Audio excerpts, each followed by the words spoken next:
Bonjour à toutes et à tous, bienvenue dans King Energy. Peut-être que vous avez vu Fernand Lopez lors de la cérémonie du Ballon d'Or.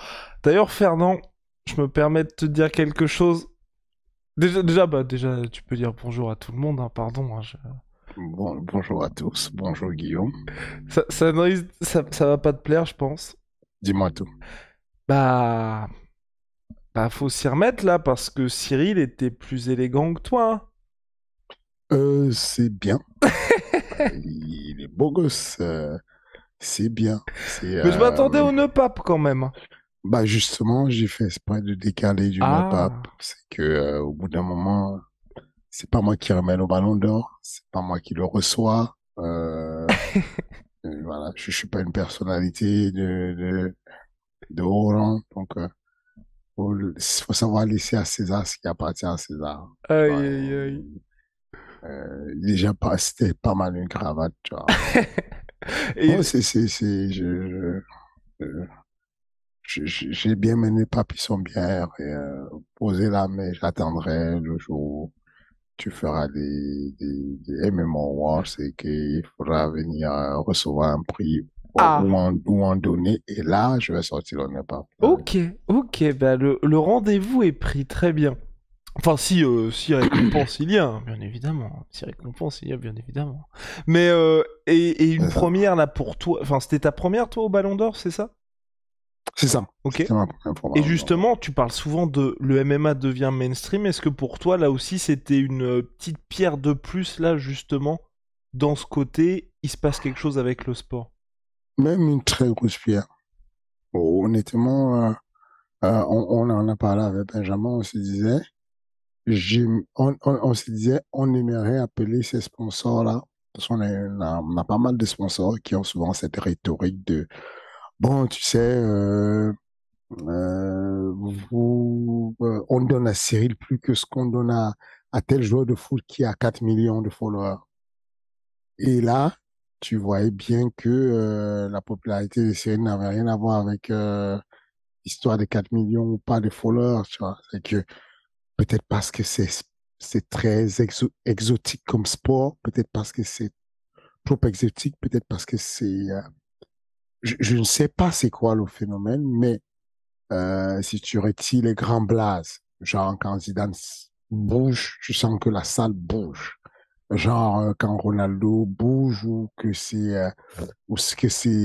qui bouge, tu sens qu'il y a tout qui bouge, tout le monde est debout, tout le monde est curieux, on sort les téléphones, tu vois.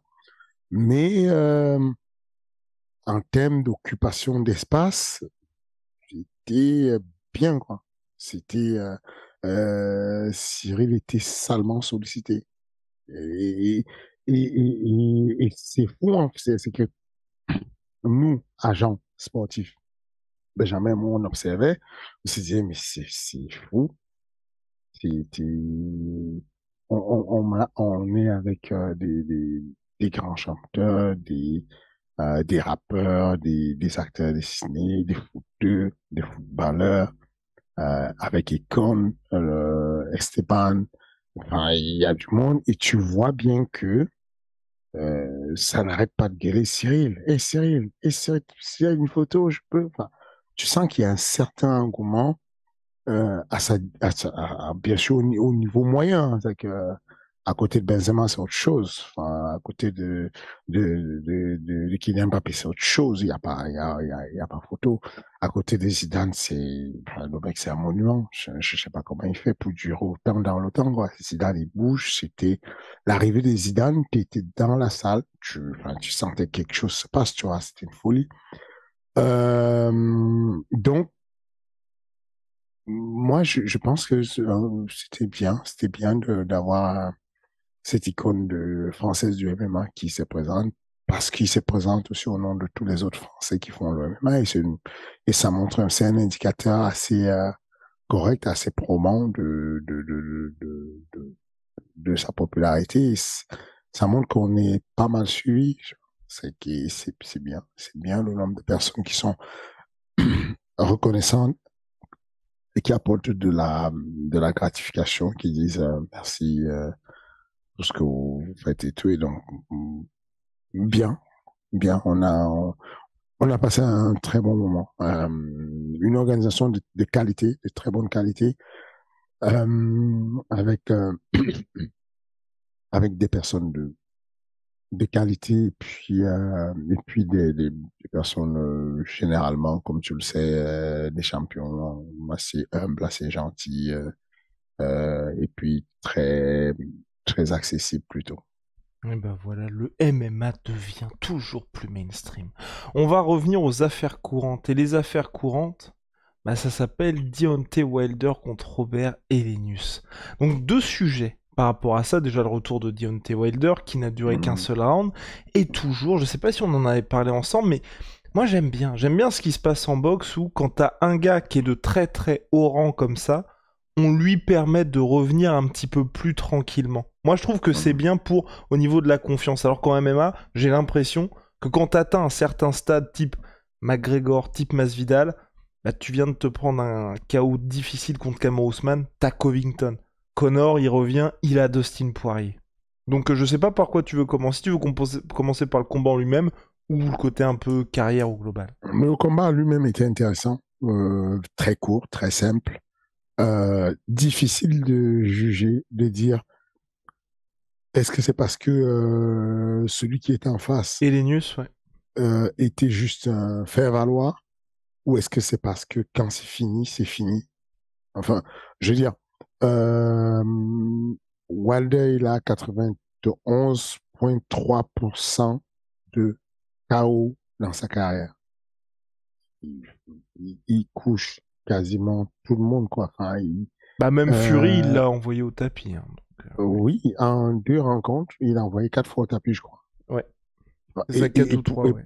et Ouais. pour moi, Fury est simplement le poids lourd, le, le plus grand poids lourd de l'histoire de la boxe. Bon, Aïe, aïe, euh, aïe. mais Nous c'est ça sommes le à 7 problème. minutes. Nous sommes à 7 minutes. Mais parce que enfin, vous trouvez que c'est dithyrambique, mais la réalité, c'est qu'il faut qu'on vive avec notre temps. On peut pas continuer tout le temps. Tu sais, moi, je suis pas de ces gens-là qui sont, on a Benzema qui est là, qui joue bien, qui a le ballon d'or. On continue à dire, oh, Maradona, à l'époque de Hmm. Maradona, est-ce qu'il aurait pu jouer avec Benzema? Non, venez, on avance, les gars. Oui, il y a eu de très bons boxeurs. Oui, il y a eu de très bons poids lourds. Aujourd'hui, on a un phénomène. Il y a peu de personnes qui ont le poids de Tyson Fury, la taille de Ouais. Tyson Fury, qui sont intelligents comme Tyson Fury, qui sont capables de gérer comme Tyson Fury. Moi, je vis avec le présent, je vis avec les contemporains. Cette histoire-là de mettre des gens sur un piédestal et de faire des dieux sur lesquels on ne touche jamais et on ne dit jamais rien pour les offenser, voilà, ça veut dire qu'aujourd'hui, il est là, Tyson Fury, le jour où il va disparaître, j'espère le plus tard possible, nos petits-enfants disent, oh, mais non, tu peux pas manquer de respect à Tyson Fury.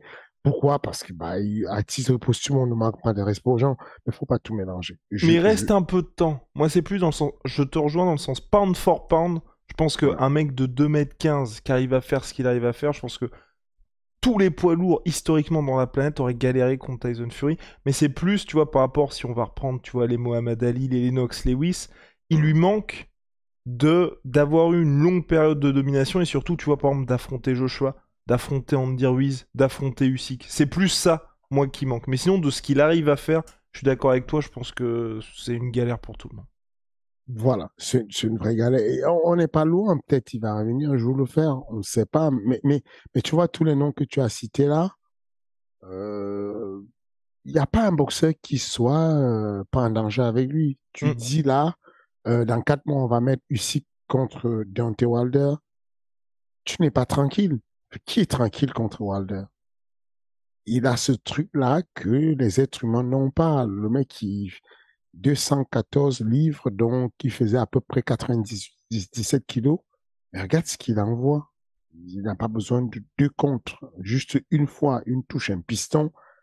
Le mec, il tombe comme si on lui a mis c'est le tir pour endormir les chevaux, les éléphants, tu vois, enfin, le Ouais. truc, il tombe, quoi, c'est mort, il n'est plus avec nous. Voilà. Donc, je pense qu'il est exceptionnel. Et puis, même quand tu vois sa carrière, il a 2 défaites. Tyson Fury a 2 défaites. Dans nos contests, 2 défaites. Deontay Wilder, ouais. Un match nul et deux Deontay défaites, Wilder ouais. a 2 défaites. Contre qui? Contre Tyson Fury. Donc, euh, je sais qu'il a eu des bas. Alors, si on veut parler de la pure boxe, Joshua est beaucoup, beaucoup meilleur boxeur que Deontay Wilder. Mais on sait quand même que si le combat s'étend, on leur laisse 35 minutes de combat, il y a un moment donné, il y aura des accidents. À un moment donné, il y aura des coups qui vont faire mal. Donc, je sais pas à négliger tout ça. Quand tu as un ratio de 91% de KO, et pourtant tu es déjà à quasiment une trentaine de combats, tu es quand même dangereux. Tu es extrêmement dangereux chez les poids lourds. Donc voilà, je ne sais pas ce que ça aurait donné si le combat allait un peu à la longueur, parce que mine de rien, il était très attentiste, il était patient. Est-ce que c'était bien calculé? Est-ce que c'était parce qu'il était timide? Je n'en sais rien.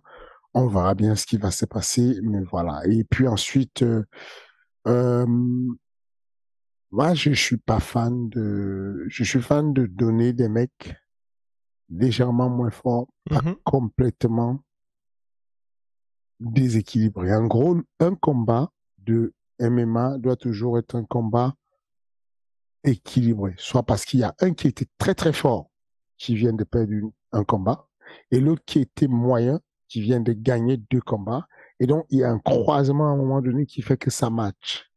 Mais l'idée de se dire qu'il y a un mec qui est très fort comme Wilder, qui va affronter un mec pas fort du tout, qui n'a jamais été fort, euh, je n'aime pas ce phénomène-là. J'aime bien qu'il y ait Un peu de euh, suspense quand même. voilà, un peu de suspense. Voilà, c'est ma clé du matchmaking. Le matchmaking, c'est juste un truc où tu prends les risques et tu te mets dans une situation où celui qui perd, c'est chaud. C'est vrai, d'ailleurs, en parlant, petite digression, hein, en parlant de celui qui perd ses chauds, là, il y a Abdul qui nous a dit qu'il allait monter en 84 kilos. En parlant de celui qui perd ses chauds, là, c'est... Comment ça s'est passé, ça, les dessous de la matérialisation de cette montée de catégorie? Euh, Comment ça s'est passé? Tout simplement la volonté, la demande d'Abdul. En gros, bon, comme vous le savez, Abdul, c'est UFC. Il veut aller à l'UFC. Nous, on souhaite qu'il aille à l'UFC de manière claire, hein, sans embâche. Il n'y a pas de, il y a pas, enfin, ce qui est bien avec le management, comment on le fait, avec nos athlètes, c'est qu'on transmet les communications avec les conversations avec le matchmaking de l'UFC, Abdul les voit. Il voit les conversations, les échanges, il sait de quoi on parle. Et donc, simplement, Abdul dit, moi, j'ai envie d'activité. Je ne peux pas continuer à attendre l'UFC. Si, quand ils vont me respecter et qu'ils vont vouloir me donner quelque chose, voilà. Aussi simple que ça. Et à partir de là, il dit, j'ai vu que euh, Abdul avait laissé la ceinture vacante. Ahmed, ouais, Salamov, ouais. Ahmed Salamov avait laissé la ceinture vacante. Moi, ça m'intéresse. OK, c'est tout. C'est surtout aussi simple que ça. Il n'y a pas eu, il y a eu cette conversation-là où Abdul dit, moi, j'ai envie de nouveaux challenges, j'ai envie de rester vivant. On a même envisagé à un moment donné, euh, Allez, allez, allez. bon, en gros, avec le PFL, Ok. on a envisagé le tournoi qui démarre en avril de 1 million, Ouh. parce qu'il s'est dit, bon, tant qu'à faire, puisque l'UFC ne donne pas encore assez d'importance, moi, j'ai envie d'aller au PFL. Ensuite, il est revenu dessus en disant, non, finalement, j'ai Hmm. réfléchi, c'est bien d'aller atteindre le million, mais je n'ai pas le million sur Arès. Je gagne décemment ma vie.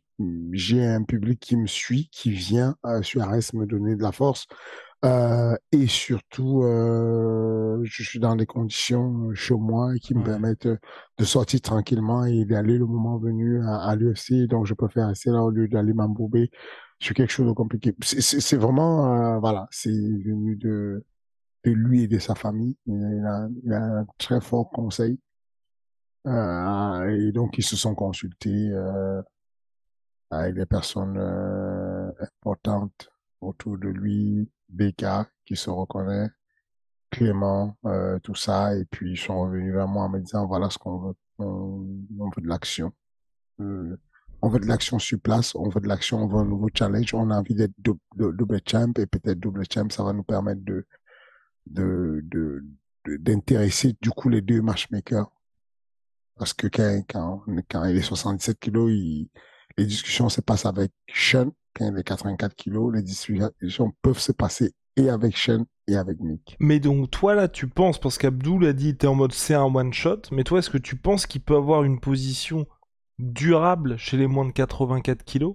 Ou t'es en mode sa catégorie naturelle c'est quand même 77? Non, je pense que sa catégorie c'est 77 à long terme si on veut de la performance sportive, mais je pense que il est capable de battre quelques 84 kilos à l'UFC. Là, à Las Vegas, ce qui s'est passé le week-end dernier, il y a 84 kilos que je pense qu'Abdul pourrait battre. Mais il y a un niveau de 84 kilos très compliqué pour lui qu'il ne pourrait pas gérer. Hmm. Donc, je pense que la bonne KT pour lui, c'est 77. Je pense que pour le moment, au niveau d'Ares, il peut se permettre d'aller faire une ceinture et avoir ce stimuli-là, cette motivation, ce second souffle de se dire, bon, j'ai un nouveau challenge. J'ai fait le tour à 77, je vais m'amuser un peu à 84, et puis éventuellement, et puis on part de là, on verra bien ce qui va se passer. Et contre qui alors? Parce que là il y a l'annonce d'Abdoul qui monte, il y a plus de champion, le titre est vacant. Je, il y a il y a un combat intéressant qui se passe entre Robert Valentin et, je n'ai pas ça sous les yeux, Robert Alors, Valentin affronte let quelqu'un. me check. Euh, il affronte qui, Robert? On va trouver, on va trouver, on va trouver. Euh, Au mois donc de novembre prochain. euh, Donc on a Robert Valentin contre Pietro Penini. ok, l'Italien Pietro Penini. Voilà, donc ce combat à 84 kilos serait le combat éliminatoire pour pouvoir faire la ceinture vacante de middleweight. Ok. En réalité, celui qui était prévu, celui que j'avais en tête pour faire le combat et tenir la dragée haute à Abdul, c'était plutôt Enrique Shikemoto. Contre Vladimir Vassiliev. Et finalement? Bah, Enrique a souhaité faire d'abord un combat avant. Il ne se sentait pas prêt pour affronter tout de suite euh, Abdul. Et D'accord. donc, du coup, il voulait faire un combat avant avec Vassiliev, avant le combat d'Abdul. Sauf qu'il y a eu des fausses informations venues de la Russie qui, à un moment donné, ont annoncé que toutes les personnes, les hommes de moins de 45 ans, seraient bloqués et retenus comme réservistes pour la guerre. Et donc, Vassiliev a juste dit qu'on l'annule parce il est, il va être bloqué et qu'il ne pourra pas sortir voilà, pour des Ok. raisons voilà. Mais je sais pas, j'ai d'autres personnes. J'ai un jeune de l'Ossétie, Soslan. L'Ossétie, c'est une petite région juste à côté dans le Caucase, qui va venir faire son combat. Et j'ai Vassiliev là qui dit que lui ne peut pas prendre le risque de sortir parce Hmm. qu'il sera certainement pris pour la guerre. Voilà. Bref, Shikemoto se retrouve seul. Je n'ai pas encore reconsulté si jamais il voulait prendre le combat. Ce que je sais à date, c'est que j'ai été très impressionné par le combat de Robert Valentin contre Ahmed Salamov. Je pense que si Robert Valentin venait à gagner le combat, il serait tout de suite propulsé pour faire la ceinture contre Abdul. Et je pense que si jamais l'Italien venait à battre Robert Valentin, alors on devrait considérer l'Italien comme quelqu'un de très fort au vu de ce que Robert Valentin a produit contre Ahmed Salamov. Quoi qu'il en soit, voilà ce qui est prévu pour le combat d'Abdullah Abdouragimov. Et est-ce que Tu vois, il y aura un changement de main event ou pas alors?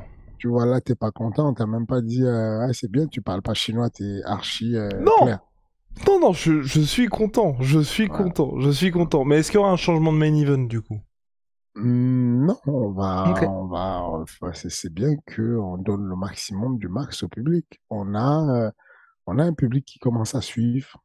On a quasiment tous les événements qui sont alignés là.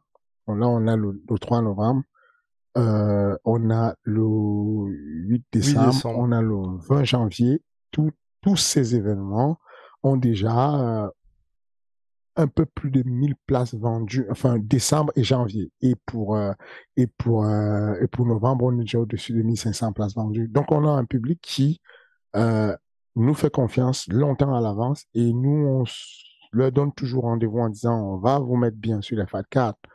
Euh, non, c'est bien de garder, euh, de cumuler ces Fat 4 là. C'est pas, non, il devrait pas avoir de changement. Je pense que le public mérite d'avoir à la fois ce combat entre Ah non, mais qui aura quatre, le spot de main event plutôt? C'est plus ça. ça va de soi. Le combat pour le titre. Ça va de soi que Oui. le combat pour le titre a plus d'importance. Et puis au-delà de ça, c'est la place de Stade Abdul n'est pas disputée. Hmm. Voilà. En tout cas, pas par Karl Amoussou ou par Michael Lebou. Complètement. J'ai éternué, pardon. Petite question, Fernand. Ça a un petit peu fuité, enfin, ça a pu fuiter. Il y a eu une vidéo de Ragnar avec GMK qui a été organisée Mhm, il y a un petit moment, qui a un petit mhm, peu fait du bruit sur les réseaux sociaux. Il a expliqué mhm. ses débuts visés à Arès pour décembre, mais finalement, selon nos sources, ça a été enregistré il y a quelques temps cette vidéo-là, et finalement, ça a un petit peu changé. Où on en est avec Ragnar? Enfin, on en est où, pardon? Ragnar s'entraîne, c'est le plus important. Il s'entraîne en ce moment. Son combat est prévu pour le début d'année 2023. Pour être plus précis, le combat est prévu pour février. Je vais trouver, voilà, c'est aussi clair que ça. Il combattra en février 2023. On peut pas être plus précis. Et voilà. À quel point tu... Enfin, moi, immense respect pour ce que fait Ragnar avec son emploi du temps. Toi, est-ce que ça t'impressionne qu'il est pas... Enfin, moi, ce qui me... Enfin, il a pas lâché du tout, quoi. Et puis, je pense qu'il faut quand même beaucoup d'abnégation pour...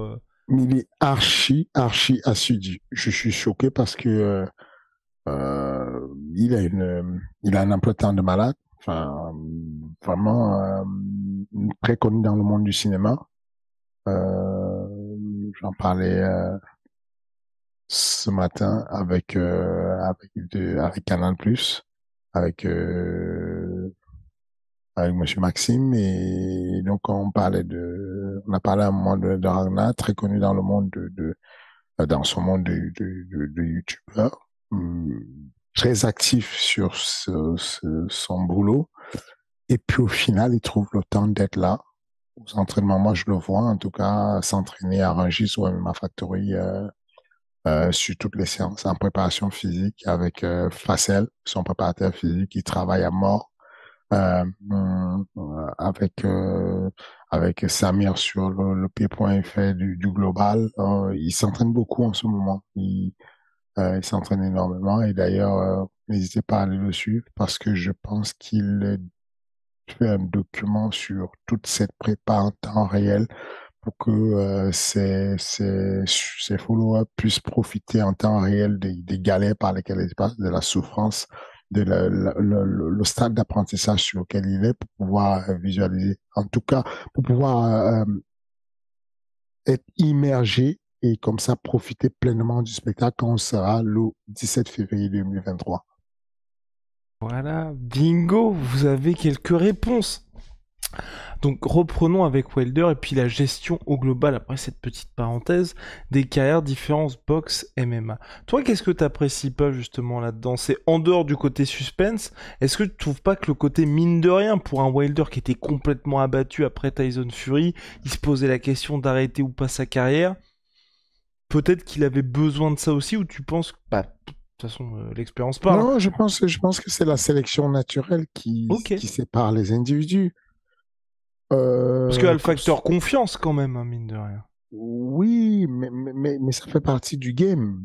Et c'est pour ça que le game du MMA évolue très rapidement. C'est que euh, il y a un mec qui arrive, il est jeune, il est fort, il va arriver, il va bousculer tout. Quand Martinez arrive face à Cobb Swanson, bah, Cobb Swanson, il a affronté déjà, il a battu des mecs, des noms comme Charles Oliveira, longtemps à l'époque. Quand tu arrives et que tu t'appelles Martinez, tu es un jeune à 61 kilos, tu vas affronter Cobb Swanson. Mais toi aussi, tu vas avec un handicap d'inconnu, un handicap de respect, un handicap de peur. Et donc, de l'autre côté, c'est normal que celui qui arrive sur une défaite, même s'il est ancien, lui aussi, il ait peur et que vos peurs se croisent et que c'est de la performance. C'est pour ça qu'on interdit l'utilisation des bêta-calmants parce que des bêta bloquants, je sais pas pourquoi je dis ça, bêta calmants souvent, mais des bêta bloquants, c'est qu'au bout d'un moment, il faut qu'on puisse ne pas prendre des décisions sans de l'inhibition, sans un produit qui vient altérer ça, parce que ça fait partie de la performance. Aujourd'hui, euh, euh, il faut que Deontay Wilder affronte ses démons et au moment où enfin, il va chercher à Cyril, il perd un combat, et il revient, on va pas lui faire plaisir, on lui envoie un mec qui veut lui arracher la tête et puis on va tester si physiquement il s'est entraîné, c'est bien, techniquement il s'est entraîné, c'est bien, mais est-ce que l'état d'esprit suit? Et ensuite on laisse la sélection naturelle se faire. Il suit, bah, il est bon, il monte. Comme Sanson, s'il arrive, il éteint le petit Martinez. Bon, voilà, il s'impose. Bah, il arrive, ça se passe pas comme ça. Même en boxe qui est censé être son point, il est dominé. Le grappling, il est dominé. Bon, tu comprends que tu sais où le mettre, quoi. Tu passes à autre chose. Et c'est ça qui manque dans tout développement de quoi que ce soit. C'est une méthode que moi j'utilise et que je conseille à mes managers, en tout cas, de dire arrêtez le management de protection. Ça n'aide pas les athlètes de dire euh, j'ai un ami à qui je disais ça il y a 2 jours, peut-être il va se reconnaître. Il est manager, il a sa salle et il me dit, bon, j'ai envie de placer tête athlète, est-ce que tu peux m'aider à le placer? Je lui donne quelqu'un, il me dit, non, je veux pas cette personne. Parce que c'est un peu dur. Moi, je veux que tu donnes quelqu'un d'abordable, de facile, parce que je lui dis, bah, c'est ça le problème. Si tu me poses la question, je suis pas d'accord. Je pense que ce que j'aime, c'est de pouvoir tester ces choses qui manquent à la performance.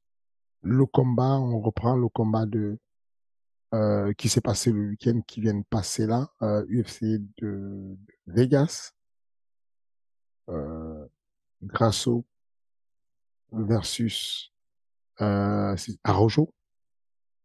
Donc, c'est le main event. Complètement. Un combat qui a été techniquement, pour moi, bien, bon combat, mais spectaculaire. Il n'a pas été spectaculaire. C'est qu'il n'était pas puissant pour un main event, mais un combat correct, avec de la stratégie. Mhm. On, si on me pose la question, qu'est-ce que tu as vu chez Alexa Grasso qui te ferait croire qu'elle pourrait tenir un main event? Je te dis, bah, juste la capacité à tenir une stratégie, ce stick to the game plan. Elle a tout fait pour rester dans ce qu'elle s'était dit, appliquer une boxe correcte et décente. Si elle tombe, remonter, appliquer une boxe correcte. Et elle a maintenu ça pendant tout le combat. 25 minutes. Il n'y a pas beaucoup de personnes qui réussissent à le faire. Il n'y a pas beaucoup de personnes. Et donc, au lieu de protéger la personne, donnez-lui les combats qui, voilà, par exemple, ce que j'apprécie énormément chez Paulin Béguet, par exemple, qui est un des nôtres, c'est que on va lui donner des adversaires, deux adversaires consécutifs qui sont relativement forts, mais on lui donne ses adversaires par rapport à ce qu'on voit de lui et ce qu'il fait, ce qu'il produit. Bon, il y a des personnes qui ont toujours quelque chose à dire. Hein. C'est que si tu ne lui donnes pas, si tu donnes des mecs faibles, on te dit, bon, tu protèges ton gars, tu lui donnes des mecs faibles. Tu donnes des mecs forts, on te dit, bon, t'es un mauvais manager, tu lui donnes des mecs forts. Mais voilà, ma réponse est toujours celle-ci. Mon élève est là, j'ai besoin de lui donner un adversaire qui est là. Pas là, sinon c'est très difficile. Là, c'est correct. Parce qu'il prend une marche. Il prend une marche et là, on monte. Les marches qu'on a données, ça c'est des discussions que j'ai avec Paulin, donc je peux le dire ici. Les marches qu'on a données à Paulin sont des marches descentes. Difficiles, mais descentes. Parce que celui qui voit un entraînement entre Paulin et Cyril Gann est choqué de ce que ce Paulin est capable de produire à l'entraînement. Maintenant, nous, on sait que la performance sportive n'est pas simplement d'avoir la technique, le physique, mais c'est capable d'avoir l'intelligence de maintenir sa stratégie de combat tout au long du combat. Et donc, la sélection naturelle décide si Paulin est vraiment fait pour ça ou s'il n'est pas fait pour ça. C'est-à-dire qu'au bout d'un moment, si tu veux protéger tes athlètes, tu ne vas nulle part. C'est pour ça que vous aurez souvent des athlètes de MMA Factory qui pètent sur Arès parce qu'on on peut pas protéger. On peut juste vous donner des opportunités calculer pour que ce ne soit pas des mismatchs, donc avec un gros déphasage de niveau, mais donner des combats très compétitifs et vous vous adaptez. Aujourd'hui, ce qui me plaît sur Paulin, qui va combattre bientôt le 9, c'est qu'il a ce recul et fait une analyse complète. On analyse le truc, on regarde et il dit, j'avoue, ce n'est pas moi ça. Le gars me fait tomber, je ferme la garde. Il y a mes coachs, notamment Damien, qui crie, Paulin, ouvre la garde, pose tes pieds par terre, va poser ton dos sur la cage. Il va crier ça durant 3 minutes. Paulin garde la garde fermée parce qu'il n'est plus dans l'état d'esprit d'écouter.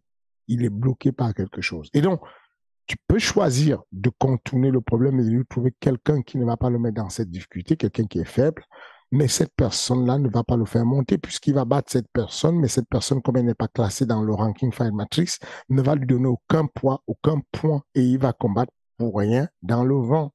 Alors qu'en faisant ça, tu as un écrémage naturel, la sélection naturelle, tu tiens, tu avances, tu ne tiens pas. C'est la vie, en fait. C'est ces mammifères-là comme des girafes qui mettent bas, le bébé tombe, à peine il est tombé, on lui met des coups de pied aux fesses en disant dans 30 secondes, si tu ne cours pas, nous, on va bouger et il y a sûrement un guépard quelque part qui va te dévorer. Donc, je t'apprends la vie à vitesse grand V. Maintenant, fiston, lève-toi, cours. Si tu ne cours pas, tu meurs. Bon, c'est l'expérience qui apporte ça. C'est qu'au fil des années, on a on commence à comprendre un peu comment ça fonctionne. Et on sait que, bon, tu peux avoir une salle ou une agence pleine de personnes protégées, mais qui ne vont jamais briller et qui ne vont pas aller au haut niveau. Si tu veux aller au haut niveau, rapidement, les personnes, de manière progressive, mais rapide, sont confrontées à leur alter ego. Elles ont des remises en question. Oui, je suis moi, et je suis bon, mais je suis moyen à ça. Il faut que je travaille. Si elles ne peuvent pas se remettre en question, si elles ne peuvent pas retravailler dessus, bah elles baissent en valeur, elles baissent en valeur. Au final, elles sortent du circuit. Si elles réussissent à monter ou lutter, elles montent en valeur, et ça monte très fort la valeur. Mais c'est la seule vérité qui existe. Donc, c'est cette vision-là de la chose que moi j'ai sur l'idée de dire Wilder, s'il veut suivre, il faut qu'on lui mette des clients. Et puis après, il est capable de les prendre. Il tient la route. Il n'est pas capable. Bon, on comprend qu'il n'est pas fait pour être le gars qui serait au panthéon de la boxe, quoi. Il y a un moment en particulier où, je sais plus si je t'avais déjà posé cette question-là, mais un moment en particulier où ta fameuse philosophie de tomber vers l'avant, je te dis, là, j'ai peut-être poussé le curseur un petit peu trop. Souvent, euh, souvent quand la personne est dépassée, c'est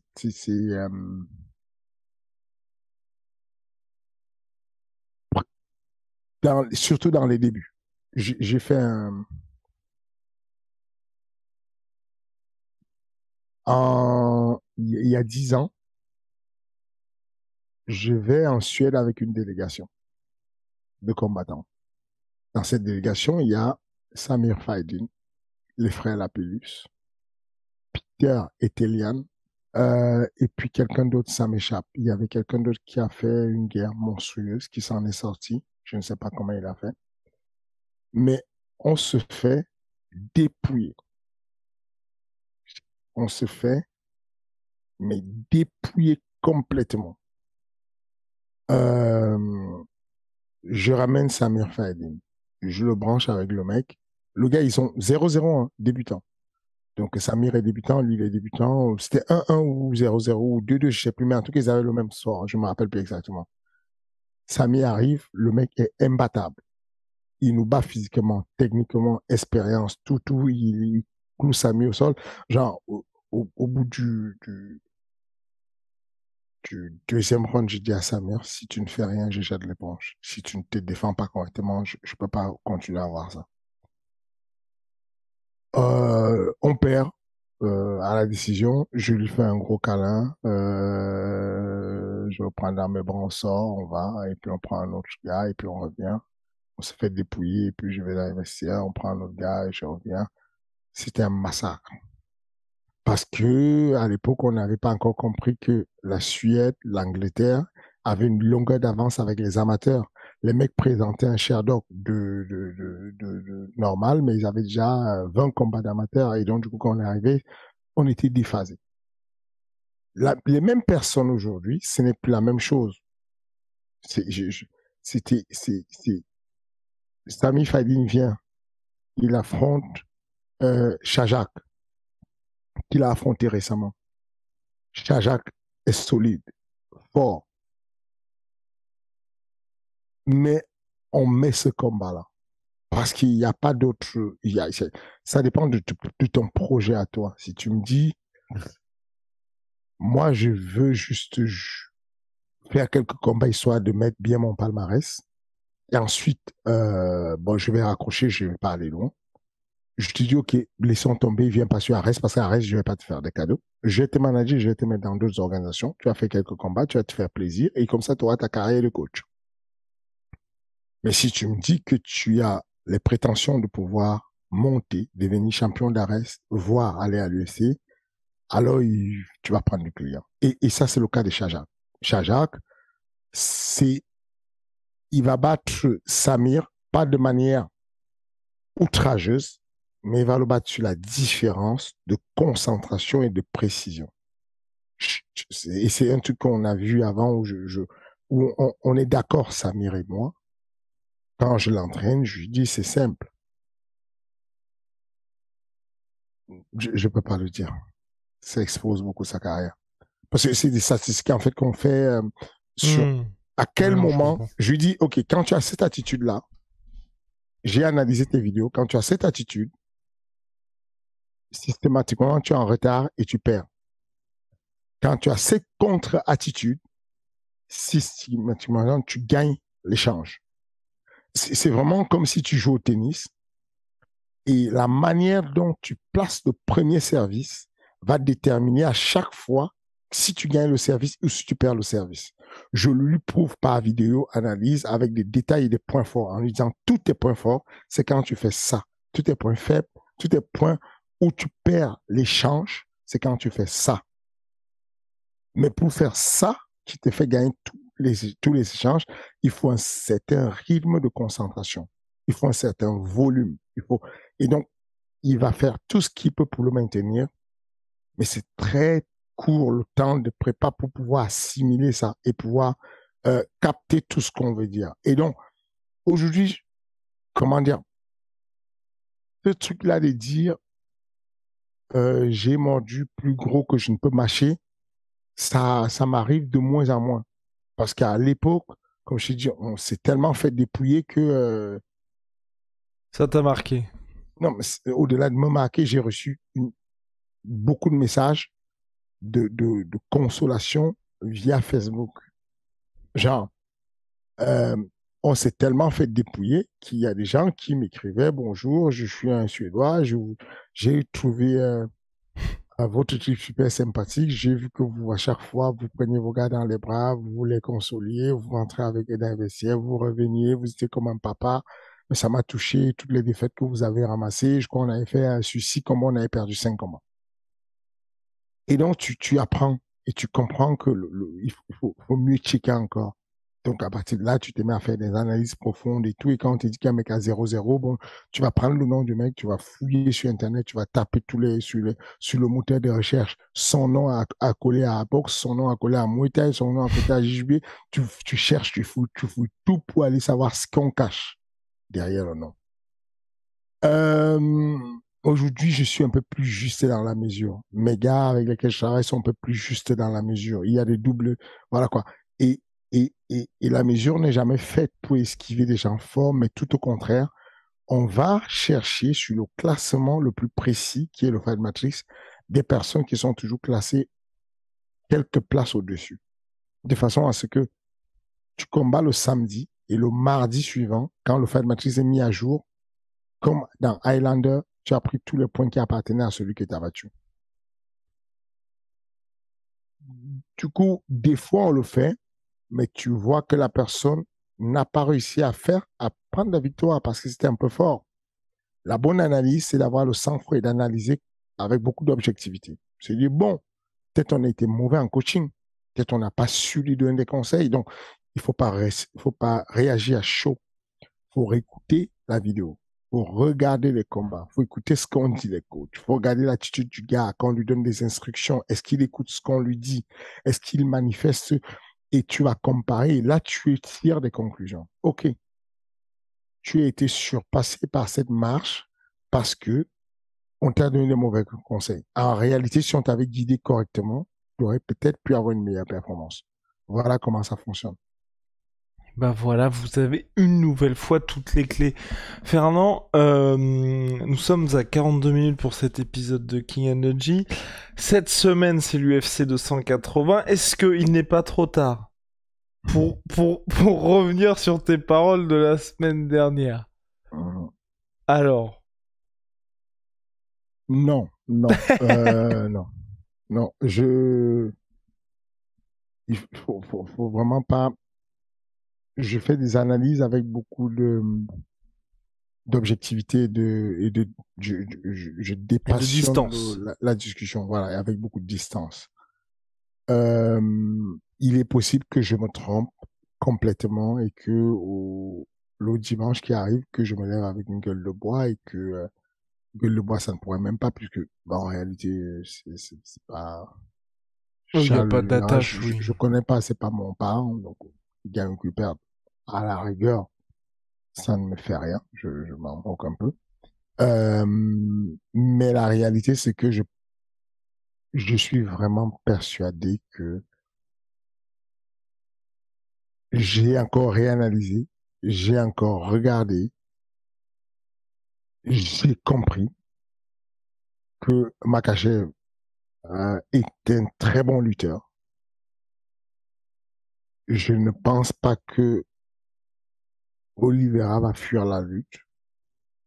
Ma question, c'est comment est-ce que Makachev va faire pour contrôler Oliveira et le frapper sans se manger une soumission? Ma question, c'est, je sais qu'il est talentueux, mais la boxe d'Oliveira, c'est, elle est un peu plus sophistiquée quand même, plus agressive quand même.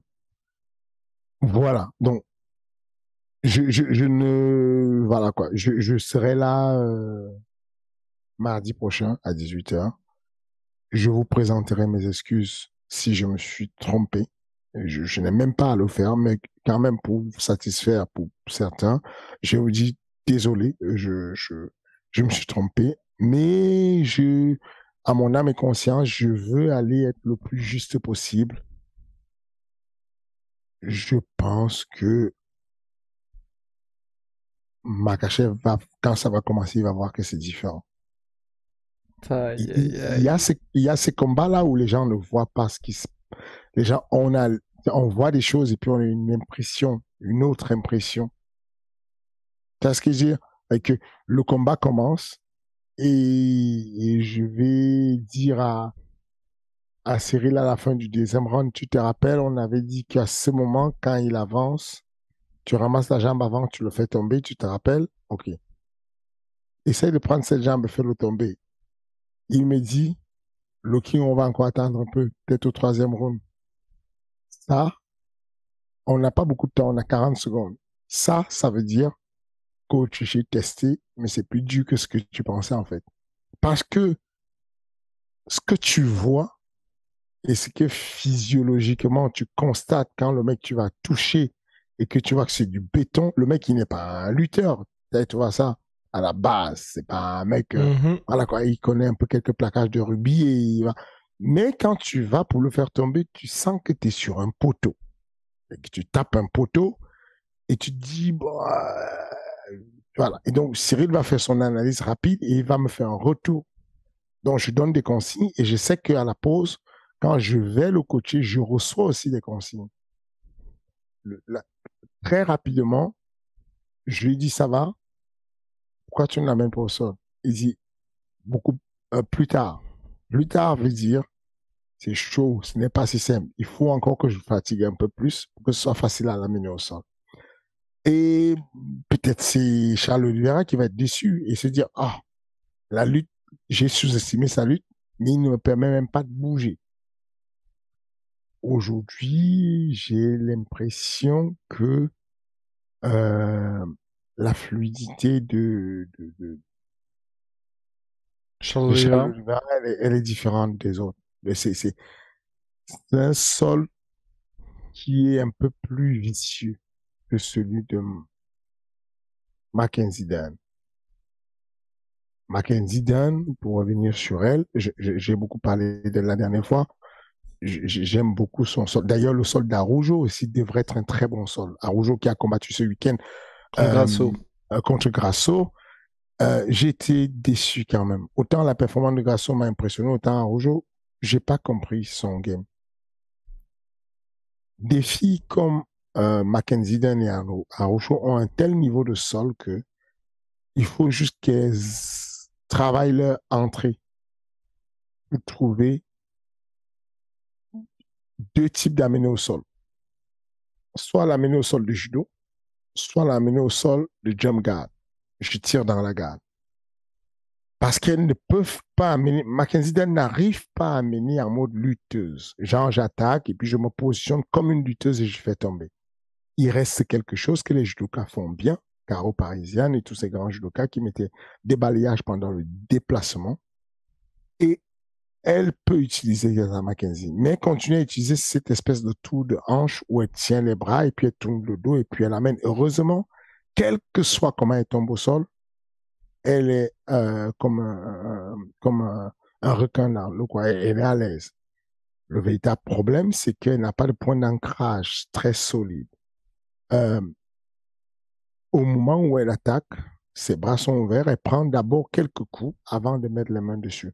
Il n'y a pas cette attaque agressive où je mets les mains, je mets la puissance, j'amène au sol. Ou alors, si je ne peux pas amener au sol, je tire dans la garde, mais je tombe et je sais que je l'ai directement soit en garde fermée, soit en garde papillon. Je commence à tout de suite mon sweep et comme s'il me reste assez de temps. Il lui manque du ground and pound à, à, à Mackenzie Marachev? Dern. Ah, Mackenzie, ok. Son ground and pound, son sol est un sol qui devrait être comme celui d'ailleurs de Makachev. Parce que Makachev, pour le coup, il a moins de positions fortes. C'est pour ça que je te dis, moi, à mon avis, à mon sens, hein, on prend chacun à son point d'âme. Je pense que Khabib aurait battu Hmm. Makachev. Parce qu'il a un sol pas aussi sophistiqué, pas très volatile, mais lourd, pesant, où je vais briser la posture et je vais frapper. Je vais briser la posture, je vais frapper jusqu'à ce que tu craques, que tu me donnes ton menton et là, je vais tirer dessus très fort.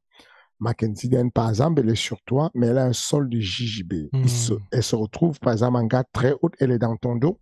C'est quand tu es dans le dos d'un adversaire. En général, tu veux mettre les bras sous les selles, faire une extension de ton bassin et le mettre flat, à plat au sol. Mais non, Mackenzie, tous ces adversaires, si tu checkes bien, ils ont encore la base. Ils sont encore à quatre pattes comme une table. Quatre pattes, toi, tu as besoin de casser les pattes de la table, les pieds de la table pour que la table tombe. Mais non, ces adversaires, parce qu'elles montent tellement haut, parce qu'elles envisagent autre chose. Elle se dit, pendant que je vais glisser vers l'avant, j'ai une possibilité de triangle, j'ai une possibilité de clé de bras. Elle pense déjà au point où elle se trouve en trépied, avec sa tête au sol comme support pendant qu'elle tient avec les bras. Donc, il n'y a jamais des moments où elle a vraiment une bonne position forte où elle va frapper. Dans le cas le parallèle que j'essaie de faire ici avec le combat de Makhachev, c'est que je ne suis pas sûr que Makhachev ait le sol aussi lourd que celui de Khabib. Je ne suis pas sûr qu'il ait déjà lutté avec un mec qui est vicieux au sol comme et téméraire, courageux, pour aller sur toute soumission. Ça veut dire que au lieu de pouvoir, j'ai envie de voir comment Makhachev va réagir face à un sol agressif. Ça veut dire que d'habitude, il est posé, les adversaires essayent de suivre et donc il peut les remplir, comment dire, les assouplir pour pouvoir chercher sa soumission. Là, il sera face à quelqu'un qui, aussitôt qu'il va monter la main, va attaquer un triangle. Aussitôt qu'il va vouloir frapper, va le déstabiliser pour le super. J'ai envie de voir comment il réagit à ça. Et quand il va repartir debout, il y aura des coups de coude, il y aura des crochets à la bouche, il y aura des genoux. Et quand il va vouloir l'embrasser pour la lutte, il y aura une guillotine. Enfin, ça veut dire que même s'il ne peut pas être guillotiné, Makhachev, le fait de prendre le temps de tirer les doigts, de sortir de la guillotine, le met en défensive et il n'est plus l'attaquant. C'est très compliqué de lutter quand tout le temps, quand tu mets ton bras pour tenir et faire tomber, ton bras, on l'isole et on veut le soumettre. Tu mets ta tête, elle est prise à, on veut la guillotine. Du coup, tu es plus sur la défensive et tu arrêtes de lutter.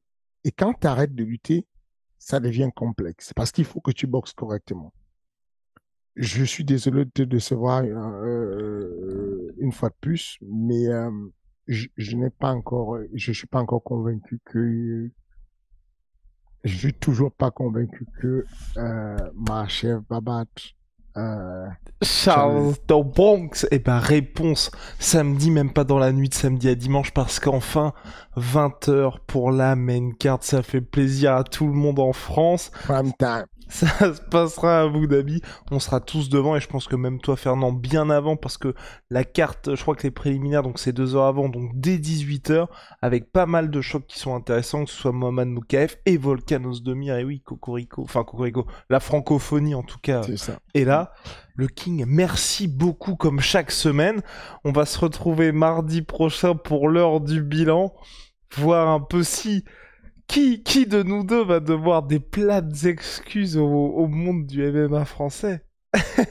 Moi, j'attends toujours tes arguments. À chaque fois qu'on parle, tu me donnes des arguments que je comprends pas. C'est pas bien étayé. Je m'explique pas bien comment et pourquoi. Tu vois, je sais pas. Du coup, j'ai pas compris. Qu'est-ce qui t'a amené à penser à ça? Je suis pas sûr. Non, mais moi je te dis, c'est le côté Tony Ferguson pour Charles do Bronx Oliveira face à la machine implacable d'Aguestanez. Et c'est ce qui fait que je... Khabib m'a trop traumatisé, tu vois. Khabib Okay. m'a trop traumatisé, même si on n'a jamais eu le combat contre Tony Ferguson. C'est fou que Charles Oliveira ne t'ait jamais traumatisé.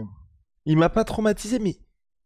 En fait, moi, j'ai beaucoup de mal avec ce côté. Enfin, on en parle à chaque fois, hein, mais c'est vraiment, tu vois, toujours avoir cette capacité qui est ô combien précieuse, hein, justement, de réussir à se sortir de situations qui pourraient être compliquées pour tout le monde, pour réussir à inverser la tendance. Mais moi, j'ai tendance à retenir justement que à chaque fois, il se retrouve dans ce genre de situation. Voilà. Ok. Donc voilà, Écoute, non, mais on en parle la semaine prochaine, monsieur. Let's go. Allez, à la semaine prochaine. Merci, au revoir. Merci encore à tous les amis, le soutien. les likes, donner un peu de force à la sueur, qu'on monte encore un peu, et puis le bonjour à la majorité silencieuse. Je, je, je reçois énormément de messages de la part de la majorité silencieuse, c'est fou. Il y a un mouvement très intéressant qui s'est passé, donc je vous remercie. Je sais que vous êtes là et que vous veillez. C'est bien, merci. À la semaine prochaine.